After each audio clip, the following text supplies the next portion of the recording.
we did almost 12 months ago in Glasgow, almost 12 months, yes, was to bring together almost 200 countries to agree to the Glasgow Climate Pact.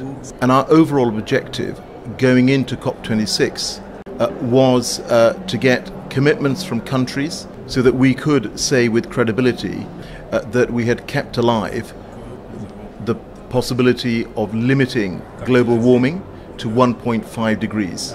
So we did manage to get commitments, and this year, of course, has been about ensuring those commitments are turned into action. In the case of the Congo Basin, of course, what we have here is part of the world's lungs, absorbing around 4% of all global emissions. And that's why it's important to support the countries which are part of the Congo Basin forest. And it is why at COP26 a number of countries, including the United Kingdom, came together to put forward to commit $1.5 billion over the next 5 years to support countries here with tackling deforestation and also helping build sustainable livelihoods for people as well. So, as I said, this year has been about driving implementation, making sure that countries deliver on their commitments. We have seen some progress. We've had 23 countries that have come forward with revised emission reduction targets. Work is ongoing to show through a report the progress that is being made on finance to support developing countries, and a whole range of the work programs we agreed in Glasgow, including on important issues like loss and damage, are being taken forward. Well, as I said, I think that interest is very much there now, and you saw that in the announcement that were made at COP26 in terms of the amount of finance that's going to be provided to support countries in this region. And it's vitally important that we do support countries who are part of the Congo Basin forest area, because at the end of the day, it absolutely matters in terms of the future of tackling climate change globally. Well, I think firstly I have to say that of course we recognise that the DRC is a sovereign nation and ultimately has its right to decide what it does with its land. However, what we also want to do is to support the government, as we're doing through the funds that are being made available to protect forests and ultimately to help people have sustainable lifestyles. That, I think, is what is also very important.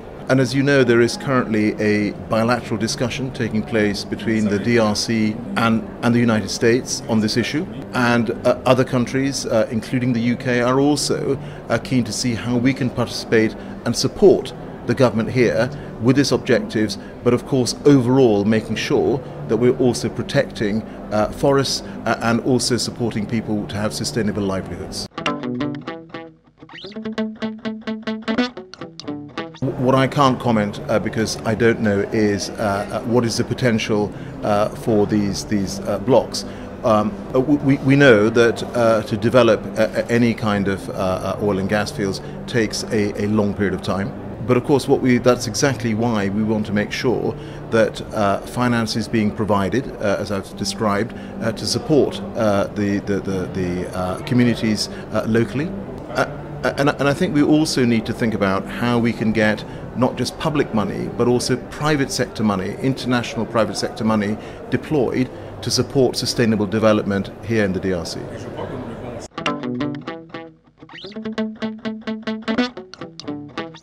Look, it's very important that developed nations deliver on the $100 billion a year pledge. That is a matter of trust. And that is why ahead of COP26 we had a update report on the $100 billion published. And what this showed is that we expect the $100 billion a year to be delivered by 2023. And over that 5-year period for over $500 billion to be delivered.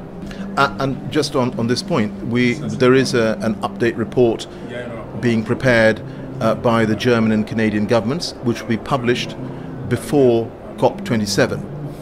I want to make the point that the public money, the 100 billion, is of course incredibly important. But if we are going to deliver trillions of dollars of support across the world, that absolutely needs a private sector. And that's why, as G7 nations and other developed nations, we are working on finance propositions to support countries with their energy transition, what we refer to as just energy transition partnerships. And we announced the first one of these for South Africa at COP26, and we're working on a number of other just energy transition partnerships, which we hope we can announce at COP27.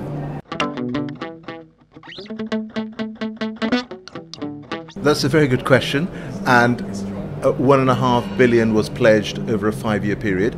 And this evening at an event I will be announcing the total amount of that money that has already been spent, and we'll of course later on today be happy to share that with you. Let me make a general point, which is I think there is clear international recognition that carbon pricing is going to be one of the ways that we actually drive down emissions as well.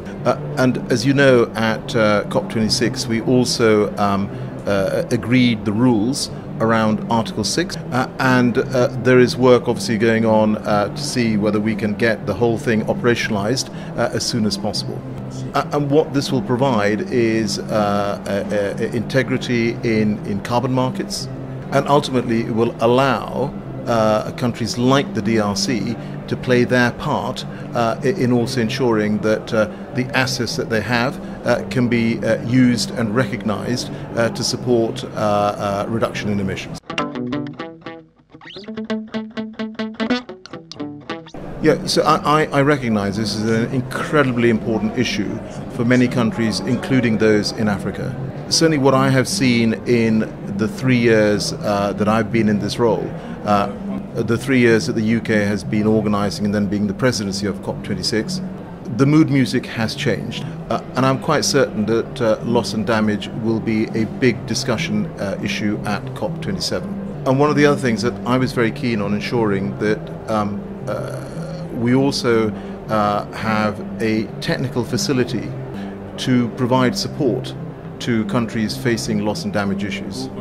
And that's why we've been working to operationalize the Santiago network.